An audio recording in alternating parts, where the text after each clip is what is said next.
Hello everyone, welcome to Momma Jo's Kitchen. Hey, I hope everybody's having a wonderful day. So here I am in the kitchen again today, and I'm getting ready to make dinner for Michael. That's my husband. He will be home here very shortly. And I went ahead and got a head start because I'm sure you all don't want long, super videos. And a lot of us already know how to do certain things. So, for example, in my Dutch oven here, I went ahead and browned a pound of Italian sausage, and I think it was the mild. Michael likes spicy, but I think I picked up the mild. And the reason why I put it in this pan was because I used this pan to boil off some ditalini. I think that's what it's called. They're little short noodles. There's a half a cup here, and I boiled them and then I drained them, and they're hanging out. This is going to go into what we're making today. And then because I didn't want to dirty up another pan, I browned my Italian sausage in here, and the meat is just hanging out here. Now, in the very beginning of the video, I usually put a picture of most of the ingredients. There are a couple that's not on that picture, and I'll go over them and explain it to you. And at the very end of the video, I always put, at least I try to always remember to put the recipe with all the ingredients in it. So in the same pan, because I browned the Italian sausage, I had a lot of bits that was stuck to the bottom. So I wanted to get those little bits up. So in the refrigerator, now this is optional, you don't have to use this, but I had a half a bottle of this white Chardonnay left over from another recipe I used it in. So I put it in here to deglaze my pan. So I'm just going to take the juices and everything and just put it here with the meat, because that's going to give you lots and lots of flavor.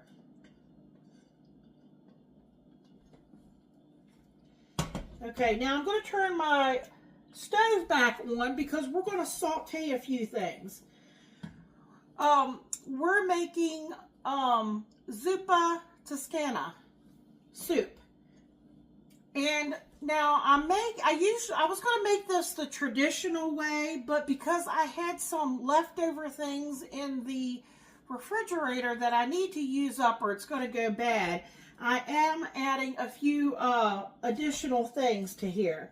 So my skillet is already hot. I don't know if y'all can see the steam. I'm going to put a little bit of olive oil in here. That's probably a tablespoon. That's extra virgin olive oil. And I have a half a cup of matchstick carrots. That's one of the things that I had to use up that you don't have to use in here, but I'm going to use it.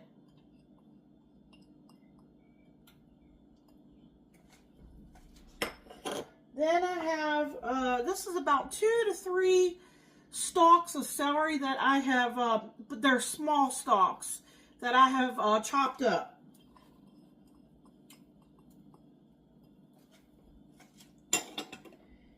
And if you have an onion, you can use an onion. Michael's not a big fan of onion, but he will eat shallots. So I'm going to put in a large shallot.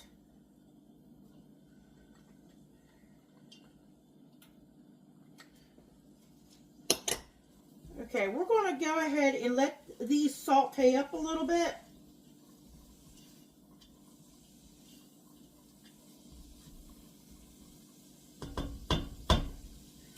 Okay. And then I'll talk about a few other ingredients. And for the convenience of today's recipe, because you know, if you have the time and you want to let it slow cook on the stove for several hours, you could use fresh potatoes. But I have found diced potatoes to be my friend when it comes to, you know, putting meals together quickly. And I have a lot of recipes on my channel if you want to check it out where I actually use canned potatoes. So I did take 2 cans because Michael loves potatoes. And since this is a soup, I want it to be filling for him.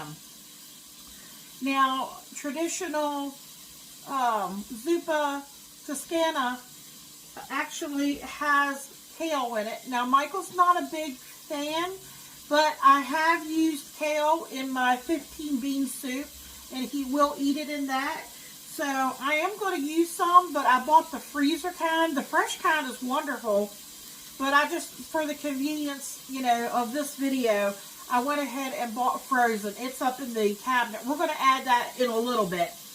But yeah, two cans. And sometimes, it just depends on my mood. Sometimes I won't even drain the can. Now, if you're worried about sodium and things like that, you can drain it and rinse it off. I did drain mine, but I did not rinse them. But that we're going to add that here very shortly. And of course, you're going to need chicken broth.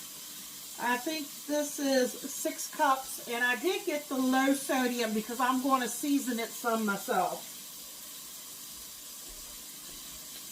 This is not traditional either. Oh, hold on a second. Let me get this stirred.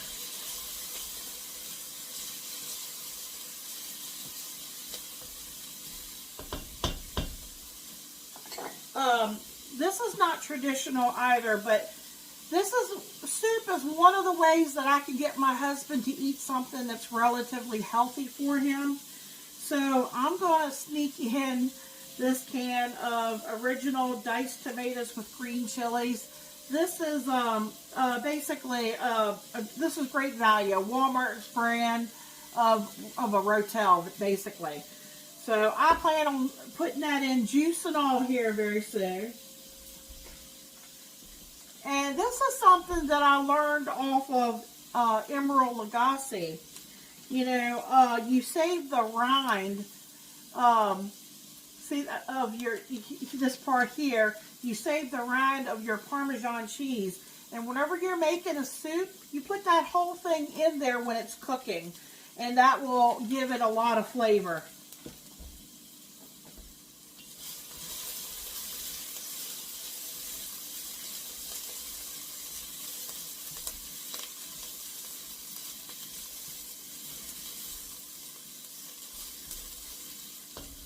Okay, let me see here. I'm going to add some salt and pepper and different things here too shortly. This is about 4 cloves of garlic.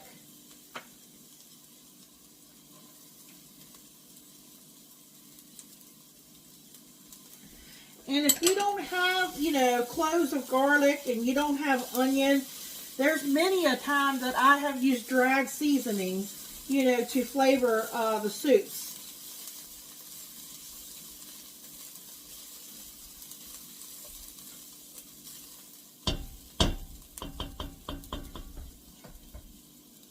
Okay, I have about, I want to say it was about 2 or 3 tablespoons of butter here.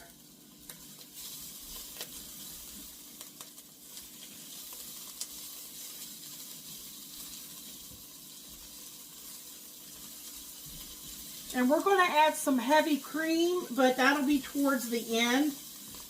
And that's in the refrigerator right now.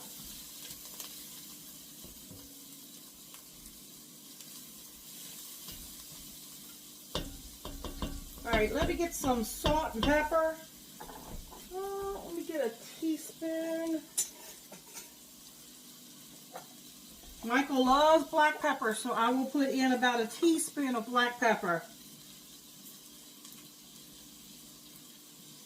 If you don't like that much, go with less.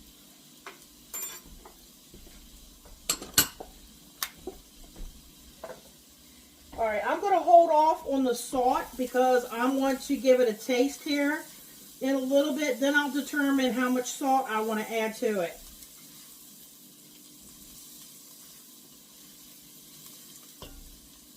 Okay. I'm going to get our can of Rotel in there. Well, I should say it's Great Value. It's Walmart's brand, but it's basically just like Rotel.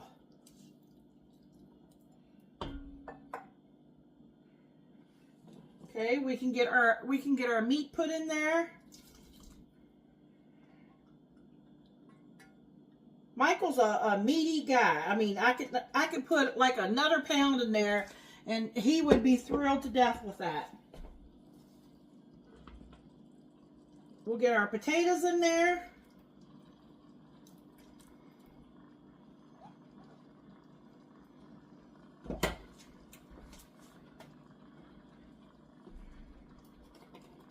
All right, here's our chicken broth.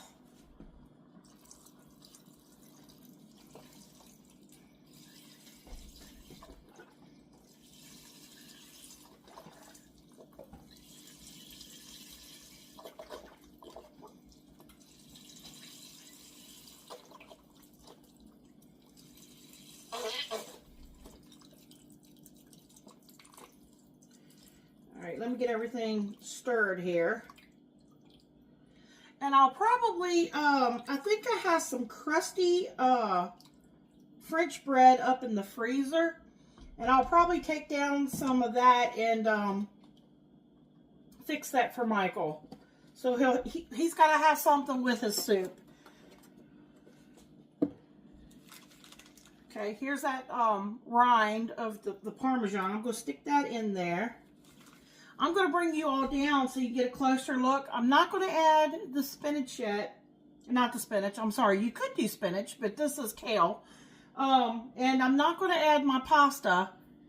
And what I think I'll do in the at the end where I add the recipe, I will list the ingredients of if you just want to make it very traditional Italian Zuppa Toscana soup, and I will put the optional things that I added and the extra things. I think it's just going to add to the soup and make it even much more delicious. Like I said, I have this, but I won't add these yet. I'm gonna I've already cooked these ahead of time, because if you put your pasta in while it's cooking, it's going to absorb a lot of your liquid. And I have learned that over the years from rice, particularly rice and pasta, that yeah, you can cook it in there, but what ends up happening is when you're all done, unless you're serving it immediately, if you have leftovers and it sits up in the refrigerator, it's going to soak up all of your broth. So that's why I cooked this ahead of time and will not add it till close to serving time. And then you can take some additional cheese. When I go to serve this to Michael, I might put some fresh Parmesan cheese, on the top. And like I say, get that crusty bread. And then I have the kale that's frozen, but I don't want to put it in quite yet. I'm going to let this come to a boil, but I'm going to bring you down so that you can get a good look at what it looks like. Okay, this is what it's looking like. Potatoes are already cooked, but the meat and everything is done. We're going to bring this up to temperature. I'm going to take a spoon also and give it a taste to see if I need to add any more salt. And don't forget, we still have the frozen kale and we have the pasta to add to this. So that's what we're looking like. I'll bring you back. Alright folks, we are back. This is what it's looking like. I did add the, only about a cup of the frozen, I keep wanting to call it spinach, kale. Like I said, Michael's not a huge fan, so I only put in a cup. If you really like kale, you could add a little bit more. But like I said, I just put in a cup. Now I still have to add the ditalini noodles. And I'm going to do that right about when he gets home. I'll add that. And I have his crusty bread in the oven, and we'll be back for a taste test.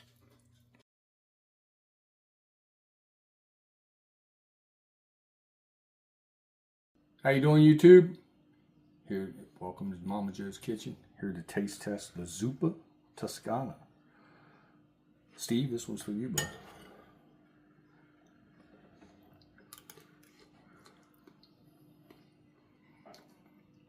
The sausage, the potatoes, the noodles, the carrots, everything. Oh, flavor is out of this world.